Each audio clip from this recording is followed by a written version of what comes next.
Spider Kitty does whatever a Spider Kitty does. Can he swing from a web? No, he can't. He's a kitty. Look out! Here comes a Spider Kitty. Everybody, welcome back to my channel. I am Adorkable Rachel, and it's time once again for another episode of Rachel Reviews, so let's just hop into it. Spidey!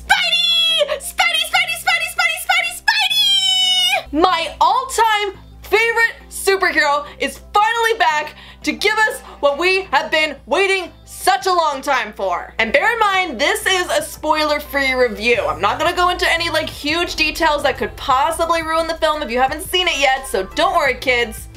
This is a safe place. This is the second reboot, the third installation, the sixth theatrical film, but this one is actually a part of the Marvel Cinematic Universe. We already saw Spider-Man appear in Captain America Civil War last year, so of course it was only a matter of time before he finally got his own movie! And this all happened because Sony and Marvel decided to finally stop wagging their dicks at each other and instead combine their forces so that they could share the Spider-Man rights. Ever since the first Avengers film came out, I have been waiting and hoping that this would finally happen at some point and Spider-Man would make his way into this world, and I can tell you, as a lifelong Spider-Man fan, it was well worth the wait. Spider-Man Homecoming, of course, tells the story of Peter Parker, who's a teenager from Queens, that has obtained the superpowers of a spider. Tony Stark, aka Iron Man, basically takes Peter under his wing and tells him that for the time being he shouldn't do anything too big and stick to petty crime, basically just kind of keep things on the down low since he's just a kid. But of course Peter longs for more, so he naively yet persistently starts to take on this new villain, Vulture, who's played by Michael Keaton. All while also dealing with school and girls, his home life, and basically all your typical high school antics. And what's surprising about this movie is that it's kind of an origin story, but it doesn't really go into how he became Spider-Man or even how he feels responsible for his Uncle Ben's death. With great power comes great responsibility, you know the drill. But at its core, it's still a pretty legit and effective coming-of-age story. First and foremost, Tom Holland as Spider-Man / Peter Parker was amazing in this movie. Amazing Spider-Man, get it? Dang, you're not clever at all, Rachel. Ollie. Anyway, he just owns the role of Peter Parker in this film, and he feels like a legit teenager with legit high school problems. And I don't mean like super over the top kind of problems like, you know, in the Sam Raimi films. I mean, yes, of course, he does deal with real problems in those movies, but they were kind of cartoony. No, I mean real problems. He has a decathlon competition, he has girl troubles, he gets hazed by his peers, and he's trying really hard to be a good student, all while he's also trying to be a good superhero. And this is what I've always loved about Spider-Man and what makes him so relatable. He's also a nerd, he's really awkward, he gets overly excited when he's around Tony Stark, and he also gets overly confident when he puts on that Spidey suit. And it's actually kind of cute because this version of Spider-Man, to me at least, feels a lot like the more family-friendly version of Deadpool. Right down to his mask eyes moving with his expressions.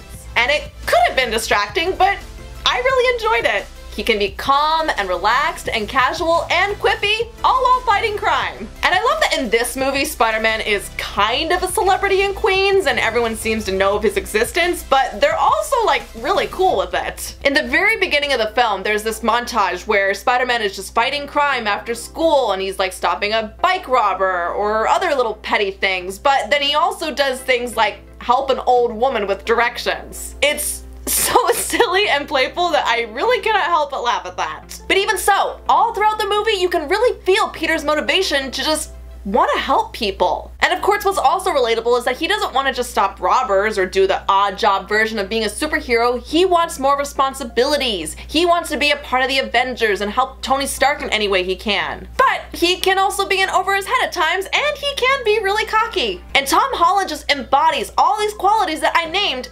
insanely well. And don't get me wrong, both Tobey Maguire and Andrew Garfield do have their good qualities for bringing Peter Parker to the big screen and everything, but there's just something about Tom Holland where when you're watching him, you just really feel like, yes, that is Peter Parker. That definitely has to do with the script and the acting, of course, but I think it might also have to do with the fact that he was a teenager when they filmed this, whereas Tobey Maguire and Andrew Garfield were both in their mid-20s. Whatever the reason, this is my favorite Peter Parker so far. Plus, Tom Holland is apparently a really good dancer and acrobat, and he also apparently did some of his own stunts for the movie. In fact, I think he did most of them, so that right there does add to the authenticity of him being Spider-Man. If you saw the trailers, then I'm pretty sure you're aware that Tony Stark does play a big part in this movie, and I was a little fearful of this because I was worried that he might kind of overshadow Spider-Man a little bit and he just might end up like bailing Spidey out a lot, and he does do this in the movie, but not as much as I thought he would. Tony Stark is clearly the dad figure in this movie. He's trying really hard to look out for Peter, he's trying to make sure he doesn't F up too much, and he does have very good reason to do this. But this is a Spider-Man film, and wisely the producers knew this, and I think that Tony Stark was in this just enough. Like, he was in there enough to be memorable and influential, but thankfully he did not overshadow Spidey. We also have a lot of side characters in this movie, and I think me personally, my favorite was Ned, Peter Parker's best friend, because he really does remind me a lot of the awkward but really enthusiastic nerds that I've known in my time. And actually, that's what I really like about Peter's school and like the whole environment that they created, is that the kids and the school, again, they feel like actual real kids in a real school. See, we're starting to see a bit of a pattern here. Peter and his best friend participate in a decathlon, and it actually has different types of people, not just like nerd dorky types. Like, we have the pretty one who's smart, and the one who's probably in band that's really smart, and then the one who's a bit of an outcast who's also really smart. And even in the background, just all these people that you see, they really remind you of like real human teenagers in a school. And that's what high school is like. It's not always defined by cliques. There's lots of different people with lots of different interests that are all mixed together, and it's not just made up of stereotypes. And of course there are other characters that we do spend some time with, but I'm gonna be honest, I wish we could have learned just a little bit more about them. Like Peter's love interest Liz, or even MJ, the really snarky classmate. Yep, that character goes by MJ. But it's not Mary Jane. Keep that in mind. Also, Marisa Tomei was in this as Aunt May, and I really don't know how I feel about it. I mean, her character was great and fine and everything, but I'm just more used to how she was in the comics, where she was, you know, older and more modest. Yeah, they kind of play up the sexy factor in this a little bit with her, and I knew she was in Civil War and she, you know, looked young there too, but here it's like, dang, girl, you look good in those pants. I shouldn't be turned on by Aunt May. But okay, sure, fine, go with that, whatever. But again, with her character, I feel like there were some points where we could have gone a little further with her, but we don't get to that point. Michael Keaton, on the other hand, was, oh my god, a fantastic villain. And again, this guy, I understand his motivations and why he chose the bad guy life. He got screwed over by the bigger man, so he went into the underground weapons development business, I guess, and he does it though for his family. And I really like villains like that. And what's also interesting about Michael Keaton's character is that I don't think that he once yelled in this whole entire movie. Rather than just being like a righteous villain with a big voice, he was instead actually kind of calm and intense and had a bit of a dangerous presence to him. And again, I promise I'm not going to give anything away, but there is a little bit of a twist with his character, and let's just say we do understand Peter's conflict. And I know I'm probably not the first one to say this, but Michael Keaton's career in the superhero genre as an actor has been kind of interesting, hasn't it? He started off as Batman in the very first Cape Crusader film, which is DC, by the way. Then he was Birdman, which, by the way, I always kind of thought was a little ironic because Michael Keaton at the time wasn't doing a whole lot, but then suddenly he's playing a character who misses the good old days of playing a superhero. And then this year he jumped into the Marvel Cinematic Universe, but now he's playing a villain, who also flies, by the way. Again. And of course, another big factor we have to address that you always have to talk about in every superhero film is the action, which, you guessed it, was a lot of fun. Again, it's an MCU film, so you know that the action is gonna be really good. And what I really like about these films is that you can actually see the action. You can actually tell what's going on. Too many action movies I've seen out there where the action is just not focused where it's supposed to be, or like everything just happens way too fast, but no, here everything is like still keeping the suspense and keeping your adrenaline going, but you can still see everything that's happening. And something else that I really love about Spider-Man that they do play up really well in this movie is that he is not invincible. Sure, he's strong and has radioactive blood, And he can also swing from webs and is very agile, but he can't always make things work the way he wants them to. He struggles with his strength a lot and can't just make everything move like, you know, how Superman can. And actually, that right there is something else that I've always really loved about the Marvel Cinematic Universe films. Obviously, it all comes down to whatever movie you're watching, but they all seem to kind of have this really good balance of a fun tone and drama,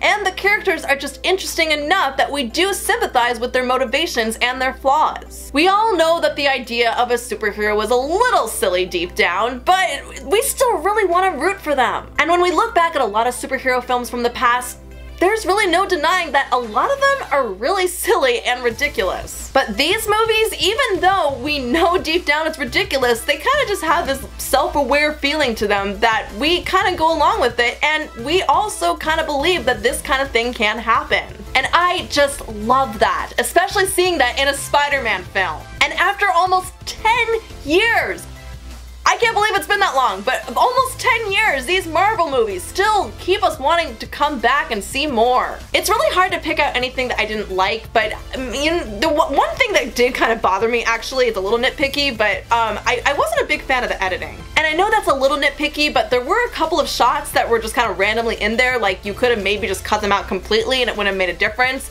Or like, why couldn't you have just let them go on for a few seconds longer? They were just kind of there really quickly and seemed to have no point to them. And the only other issue that I'm personally a little conflicted with is that, again, this wasn't really an origin story and we didn't really talk too much about how Peter became Spider-Man. Because I feel like for a lot of the really big superheroes in the MCU films, we do have a film that's dedicated to how they became that superhero. But I do kind of get it. We've seen this before in 2 other films in the past 15 years, so if we did do it, maybe it would be a little too repetitive. And they do kind of mention this stuff, but it's just kind of explained in throwaway lines, and they don't really go really deep into it, and that's what really bothers me. They don't even really go into what happened to Uncle Ben. And again, I'm sure that's fine for a lot of us who have seen the other films and know what already happened, but for the people who go into just this movie and haven't seen the other films, I feel like they're kind of missing out. I mean, we could have just had like a really quick flashback or something. I feel like that would have done the trick. But other than that,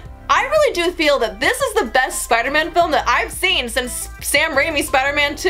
And you know what? Maybe I'm biased, but I actually think that this might be the best one yet. It's fun and it's quirky and it's really funny and it has just the right amount of drama and action to keep us invested, and it was also layered really well, and just everything about it was as satisfying as we wanted it to be in a Spider-Man film. And I am so happy to finally see him on the big screen, and I'm just so happy that this was a film but I just didn't feel too conflicted about. Of course, Spider-Man will be back really soon. I just hope it's really soon and not like 3 years from now. And again, not gonna give anything away, but if you're an MCU fan, then you know there's always an end credit scene, and this particular one, oh my god, it's worth the wait. All I'm gonna say is that if you know the MCU films, then you will feel so trolled, and you will laugh really hard. Just wait for it.